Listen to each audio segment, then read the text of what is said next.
to the Recruiter Startup Podcast. I'm joined today by a legend of the industry that nobody knows, David Rees, everybody. How are you, David? David, I know you. Lots of people inside the industry know you, but I wouldn't say you're somebody who's out there shouting about yourself, and you're not so prolific on social media. So I'm excited to get you on because I know your background. But give us the quick intro into your career. Give us just a quick highlight reel. Well, thank you for the the intro. So happy to be here chatting today. I did. I worked for SThree for 22 years. So joined back in 1998 and left in 2020.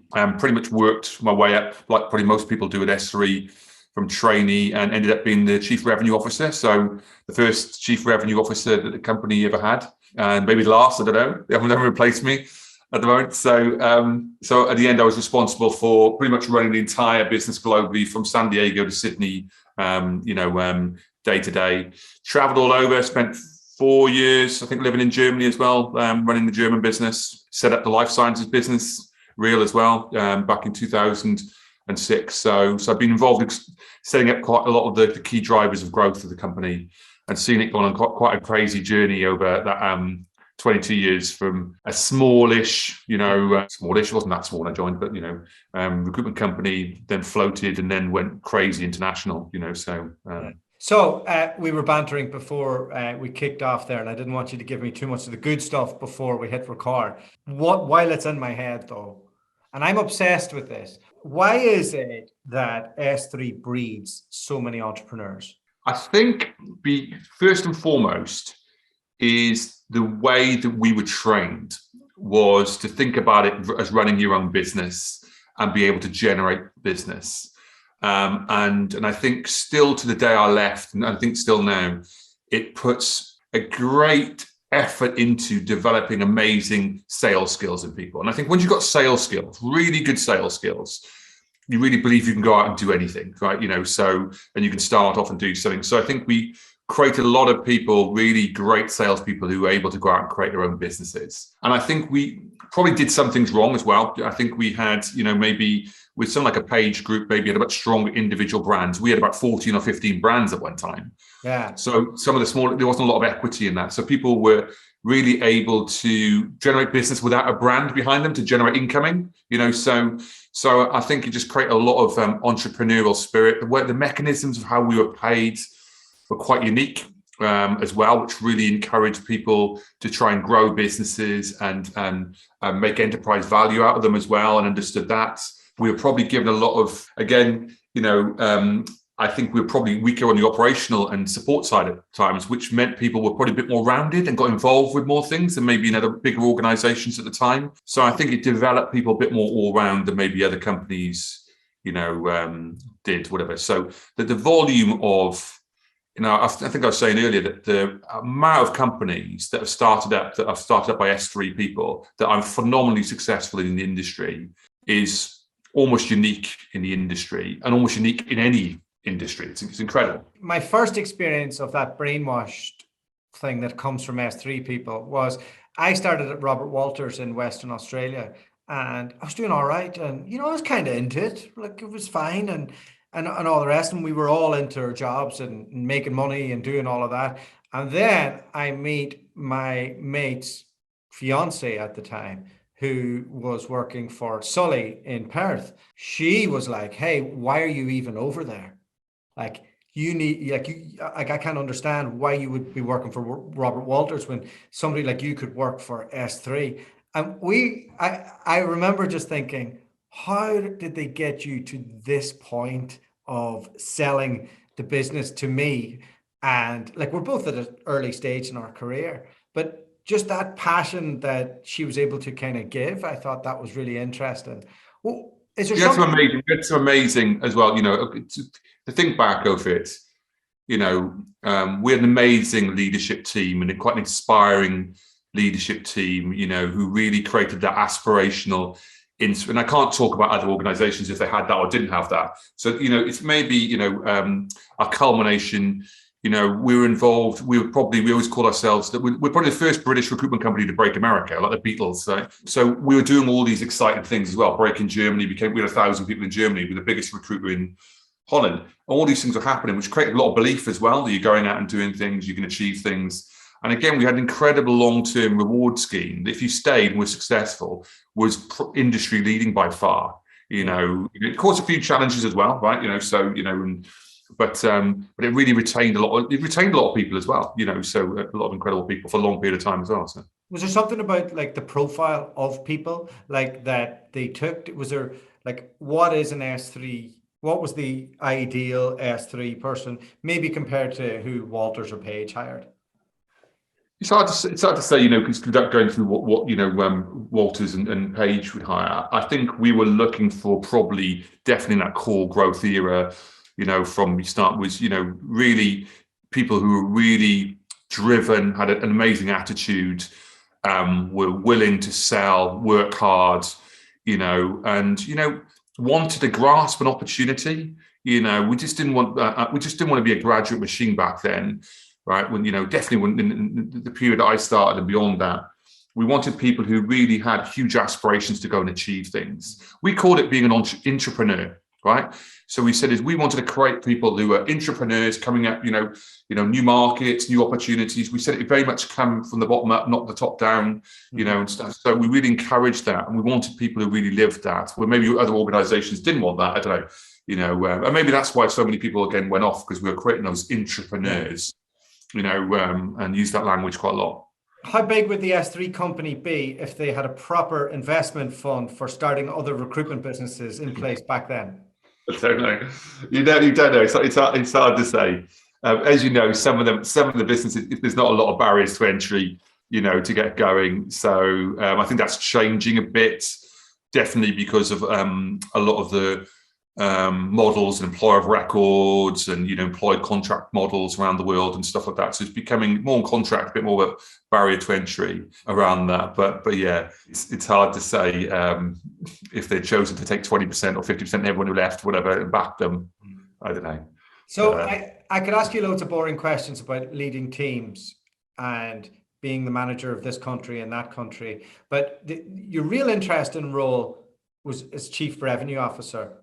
I've never interviewed somebody who's done that. So you're responsible for all the money or all the operations or a combination of both. So technically sales and marketing, that type of function, but it bled into everything because sales operations, etc. So, it's very hard when you're not in that role that everything doesn't need to almost go through you, because you may be signing off what new products, what projects are in place to deliver the operational capability, deliver those products, what technology is needed for sales, which is when you're if you're the chief revenue officer in a company where 85% of the staff are salespeople. Wow. Do you know what I mean? It's not like a chief revenue officer in a non-recruitment or non-sales company might have 10-15% of staff. I had 85% of the staff reporting to me.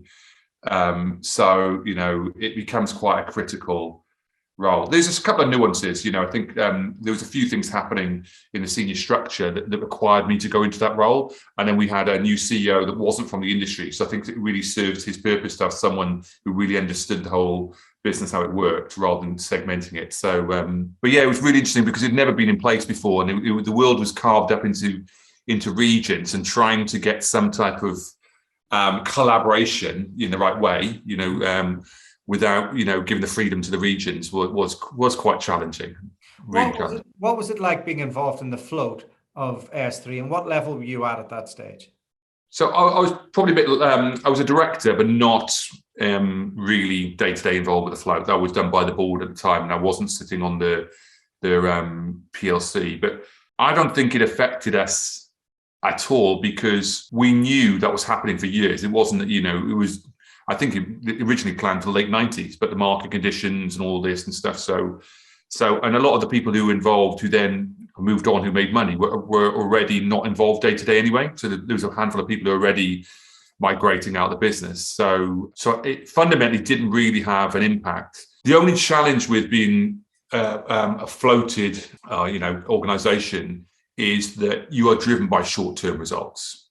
So we had to report every quarter, and the market reacts to changes. Whereas now I'm on the other side of the fence, working with companies, who are privately owned. We can make decisions that says, okay, well, we'll write off profit this year, and we're going to grow. We're going to invest in this. Where it's very hard to do that in a PLC. I had to grow headcount, profit, and net fee income every quarter. And they would read into anything. We had to go and produce all this. So it's a lot more. It was just challenging. That's challenging. What was it like coming out into the industry? Like, you're leaving Scientology after 22 years. You're breaking free, and you've gone into this way of working, and you have a certain way of solving problems. All of a sudden, you're like, how many? You've got what, 7, 8 advisorships now? Yeah, it's split into two categories. One, somewhere where I've invested in technology companies, and they're in the industry, so I'm helping them a bit as well. And then there's the other roles where I'm a proper maybe board member, of more staffing companies. So there's two quite segmented things there. So I knew I'd wanted to leave for a while. I wanted to change. I don't think I suited a PLC corporate environment, in the direction. That's great. The company kind of direction is going in. But that's not for me. I think I lost a bit of the buzz and the sparkle, from the day to day. Is that the people, because they're transitioning?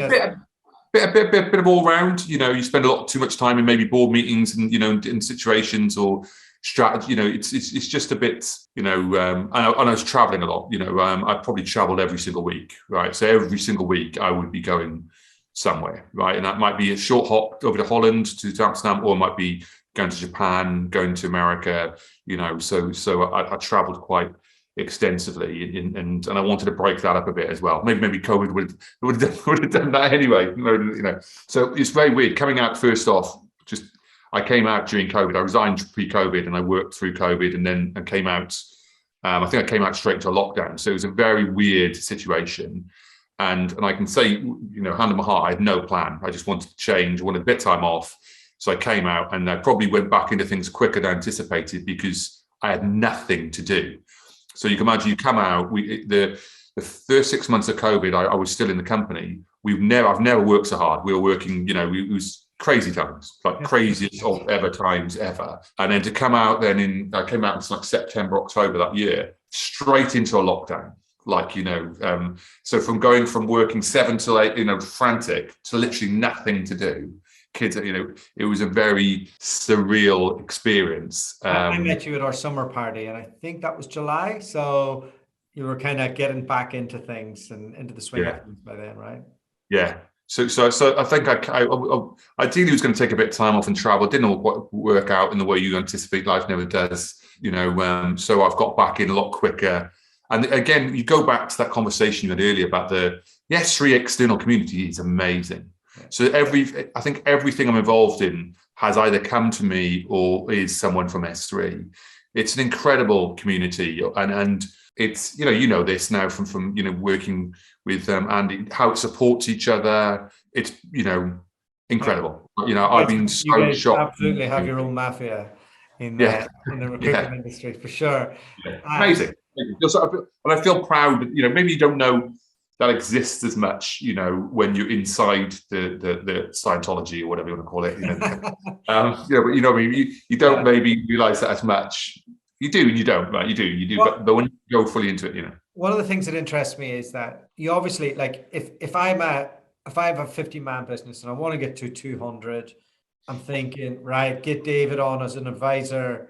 He's got the blueprint, 100%. We'll get him in. And then COVID happens, and it needs a new blueprint, right? So everything changed, or did it change? How are you finding how businesses have had to adapt and change because of COVID from how you'd worked before? It's quite interesting, right? Because I think first and foremost, recruitment has got sexy again, right? So I would say 2019, recruitment not so sexy. Now, definitely the last 2 years, super sexy again, because I think the world's really understood the supply and demand metrics challenges that are out there. You just can't find the people, and you're not going to be able to find the people for the next 5-10 years. Society is not set up in most countries to get the right people in the right roles or trained to do it. I can give an example. My son in school, he's the first year ever to do computer science, and he's 60. It's mental. How can he be the first year to ever do computer science? He had to do the first year of it in his own time in a lunch hour.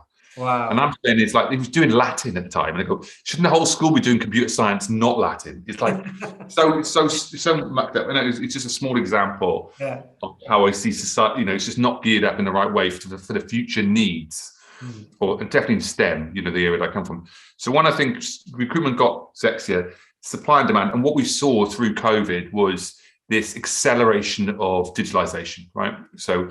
And we're still only the top 10% of the iceberg, right, in most countries, right? So we saw this super digitalization, whatever, look, SThree was an example. I led the rollout of, we rolled out 3,000 laptops. We had 300, went to 3,000. Then all the technology linked to that, on top of that, and on top of that, and on top of that, Then nothing worked. It worked. I rolled out, it worked. Yeah, It was amazing. So I'm seeing this acceleration in technology, and the areas that, I'm passionate about, involved in, life sciences, and technology. And if you were to back two industries over the next 20 years, they're going to just keep going. It's going to be life sciences. You're going to look after your health and happiness, and technology is going to be in everything we do. So I don't think those are going to, they might be little blips along the way, but secondly, I think we thought pre-2019 that the platforms were going to, literally, we're all going to be made redundant, and the platform's going to take over the world, right? And then when you really look at that, I think SIA did a report 2 months ago where they stipulate 1% of the spend will be through platforms in the next 2 or 3 years, which is still a huge amount. It's going to be like 4 or 5 billion, but in reflection to the size of the industry, it's a small percentage. And the reason behind that is quite simple. That some of the platforms struggled, some didn't, but struggled through COVID because the humans were faster. And fundamentally, if your products are human, definitely in the mid-range professional app, whatever, the subtlety of skills you need to deal on both sides with that, it's going to take years for technology to replace that. Negotiation, needs analysis,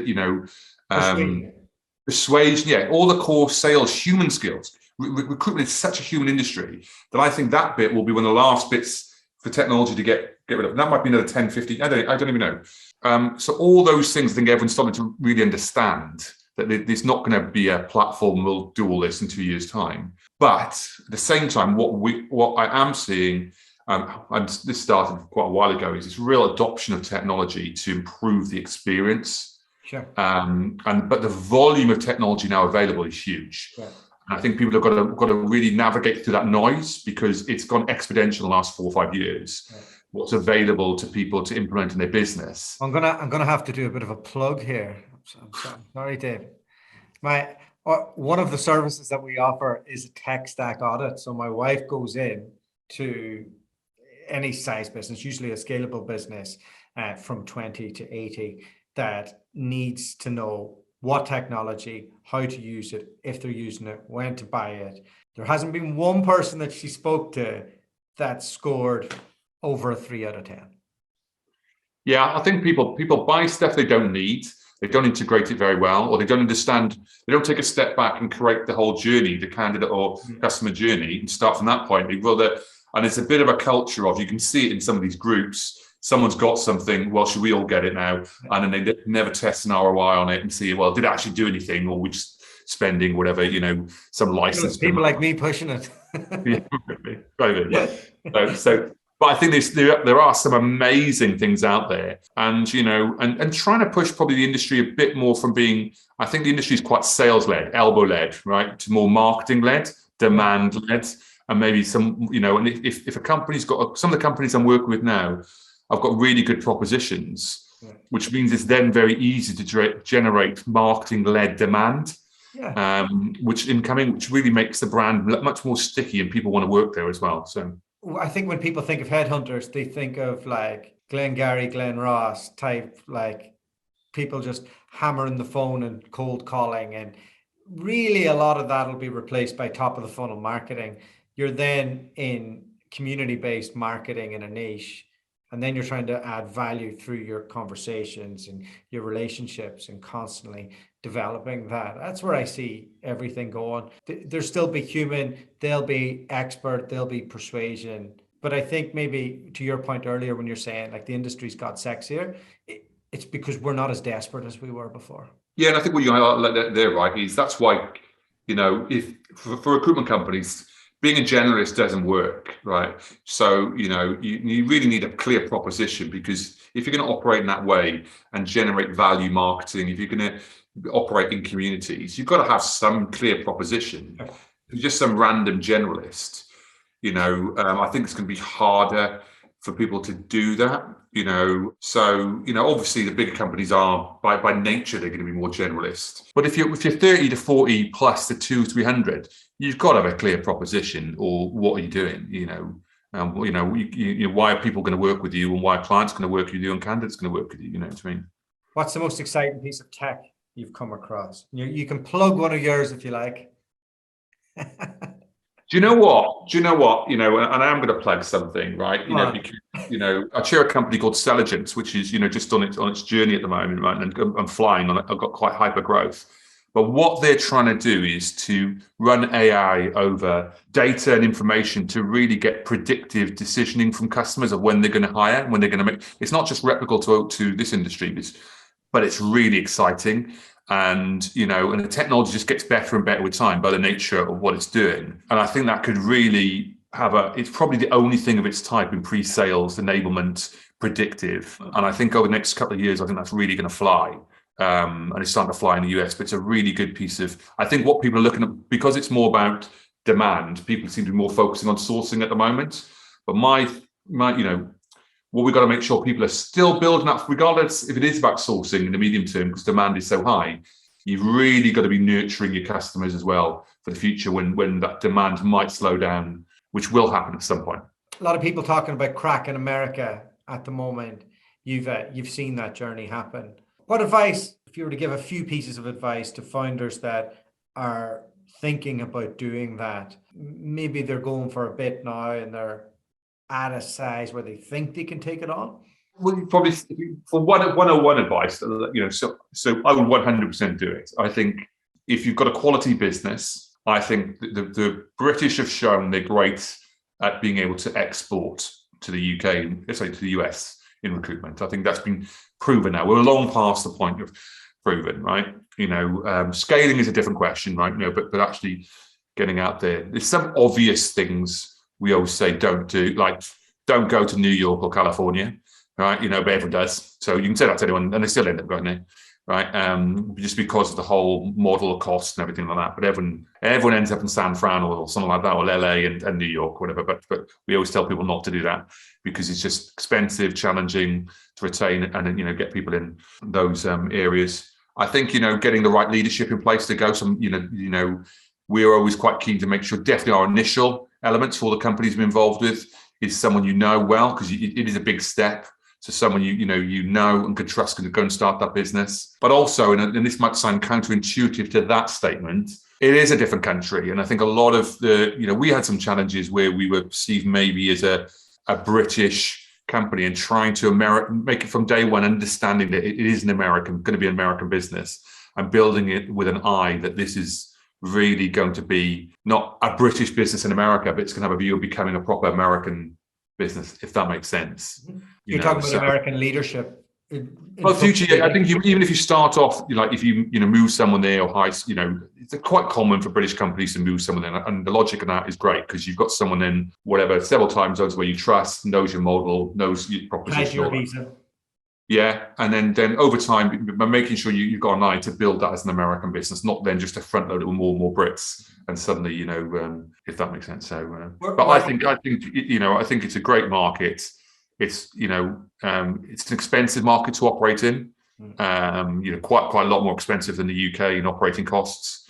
There's quite a few challenges around the contract or W-2 model in America, which just make it a bit more challenging as well. Employer of record, there's a lot of risk. Obviously, a lot of companies who can support on that, but I definitely think it's a great opportunity for people to go over there, 100%. So remote working's become a thing in recruitment. A lot of companies are pumping the two in the office, 3 remote, but I think like the remote thing is going to happen eventually, just like it does in SaaS sales. How far are we off being able to train rookies in remote? It's a very good question, right? Because if you're taking on, if you're taking a lot of rookies, right, and they learn by osmosis, sure. Right? So you would say maybe, I don't know, 10% of the learning is done in the classroom, whatever, and 90% is done interacting with people that are, and learning and listening, And so obviously there is technology that can do this, there are tools that can do this, but currently that's quite time consumptive to do that. So I think there needs to be some evolution of technology or system, I don't even, that allows that to happen in order for people within the first 6 to 12 months because at the moment, I think it would be detrimental to their learning experience. If they were completely remote for that first 12 months, they wouldn't pick up the skills. Obviously, and an experienced up and running consultant, technically, it doesn't matter where they work, right? So what is important is what is the company giving them in value at that point as a culture. And I think the industry needs to think how it's creating culture when maybe it has 40-50% of its staff not, or completely remote. Do you know what I mean? There's a lot of thought to go in that. And the other thing, there is a difference between SaaS sales currently and recruitment or staffing. That SaaS has a lot more demand led, has a lot more, lead generation. They probably do less in a way. If you're junior SDRs, right, in a SaaS company, you wouldn't probably have them all working from home. You probably would have your SDRs in an office. The company I'm working with at the moment, we've got SDRs in Tampa, right? And we wouldn't let them work from home in their first year because it's no different to recruitment. They're learning the job, they're learning how to sell, whatever. And overall sales is a motivational job, right? So sometimes it's great to be with people who motivate you when you've had a really bad day or no one's picked up a call to you, everything's gone wrong. It's not a transactional job, so motivation is absolutely key. And it is definitely harder to motivate people over it just is, isn't it? Yeah, sure is. Let me jump into another question. I get asked a lot about L tips, and you mentioned the best way, like you mentioned, SThree managed to get that right in terms of, a lot of... We've trained a lot of people. Yeah. A lot of people stuck along for that journey. A lot of people got money out of that vehicle. Yep. And a lot of people left the business, set up their own and created their own vehicles. What advice do you have for anybody who's thinking long-term staff retention and in terms of selling that vision and using L tips as a vehicle for that? So I think there's lots of good, it's different. I'm advising a lot of companies on this at the moment. And it's different per company, right? So I would always recommend probably that someone did some type of LTIP scheme over giving equity, because you never know when equity is going to happen, right? And when an event's going to happen for an organization. So having maybe a bit of a long-term incentive plan rather than equity makes a lot more sense, because then people can realize it and see an end to it rather than it's mañana, whatever. But you've got to do what's right for you. And there's lots of good companies, again, who advise. Just on that, what you mean there is as soon as we get to a certain amount of revenue, some of it's released? Yes. Yeah. So, so whatever period of time, if we get to 3 million EBIT, this much gets shared back in LTIPs to people, whatever, on that. Nice. Rather than saying you've got an equity percentage which gets realized at an event, because everyone says they can control the event, right? But we go into recession next year, then I'm sure everyone who's planning to do an event next year maybe won't then for another 3 years. Mm. I said SThree wanted to float, I think originally in 1999, and floated 5 or 6 years later, right? So you can't control the events in the same way that you can control an LTIP. So, that would be my personal, but what the biggest thing I see, the problem is people giving away equity too much too soon to people, or making decisions, bringing in people that maybe aren't the person who's going to take them all the way to the next point, but very early needed them, give them a big chunk of equity and then can't go back on it. Wow. Should be growth shares, right? Growth shares, yeah, growth shares are great, I think, or phantom shares when you've got a shareholding, maybe what you've built, what enterprise value you get for that, if something happens. But giving absolute equity in Topco, I've seen a lot of people just get themselves in a right knot over that, because then, it's not shaped right for the future. It's quite common. Last couple of questions on the future. Where do you see it in our industry going? Obviously, I've interviewed so many people. Some people have crazy views that we're going to get replaced. How many good years? Give me the next 10 years. So, I'm quite knee deep into technology now. And, I can't see technology in the next, 5 to 10 years replacing at the medium to high end level all these subtleties we talked about. But I can see a huge piece in technology, removing a lot of the, really helping to improve the experience for candidates and clients and automate a lot of things. But core sales, right? Because what you're talking about, if that goes, it goes for everyone in every industry, right? We're talking about sales, right? You're talking about the removal and recruitment's it's the only industry where we're doing two things quite unique in recruitment. One, our product is a human being, right? So that's quite unique.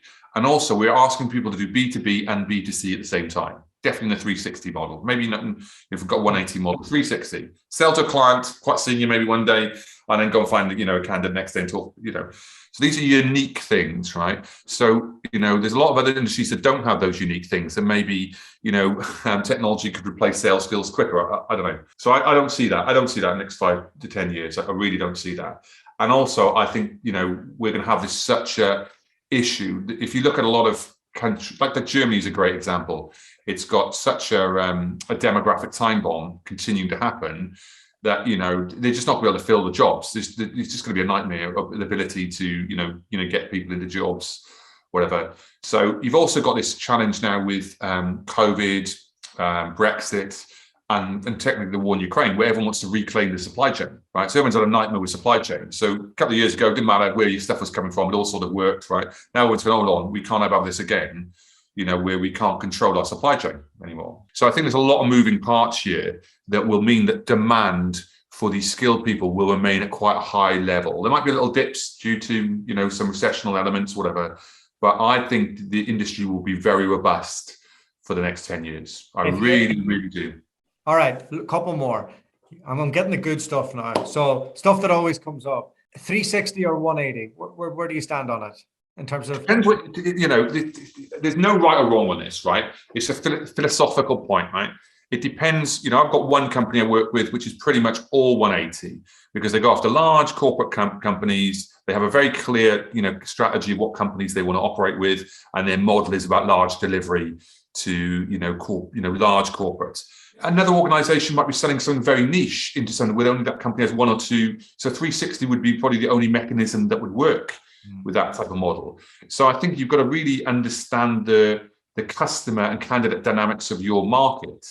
Now, we had a lot of 180, and America's quite a 180 model. And we had some large resource centers, as well. And where you had volume, obviously repeatable, the same roles, 180 is a really good model. Large organizations, MSP, with a lot of delivery, 180 delivery on MSP. But in a lot of the core niche tech and life sciences, we struggle to get away from 360 because it requires a really knows that market really well. Might only place two in it, that company, and then there's another company, so. So I'm not saying split desks. Founders always say, thinking going to get them doing a bit of temp and perm because never do it. All right, brilliant. Shit show. Never do it. We tried it so many times. Absolute shit show. Yeah, great. Okay. Clear on that one. Yeah, we're clear on that one. That's the first. Sell one product. Yeah. Sell one product. Sell one product well. Don't sell. It fries people's brains. Or perm consultants just people just find perm jobs, never find a contract job. They won't do it. It's a shit show. Small founder starting out says, I want to do this niche. Role comes in. It's outside the niche. He thinks it's fillable. What do you think? So what I'm going to say now is I'm going to have a contradict to myself in the space of one 360, right? So I think reality is when you start your own business, the first 6 months, you've got to do what you've got to do a bit, right? So, sometimes you've got to fund something, you've got to get some flow. So I don't think there's a single business I've been involved with where we haven't gone outside of the proposition in the first 6 to 12 months, right? But, you want to be building, when you're bringing people in, they should be tied to proposition going forward. So, I would say, yes, no, it's first, not the sixth. maybe 12 months. But after that, you've got to have a proposition to stick to it, or there's no value creation, I think. All right. I've bled you enough. I've got it all out of you. I'm happy. Thank you so much, David. Great having you on. No worries. Thank you for your time. Appreciate it.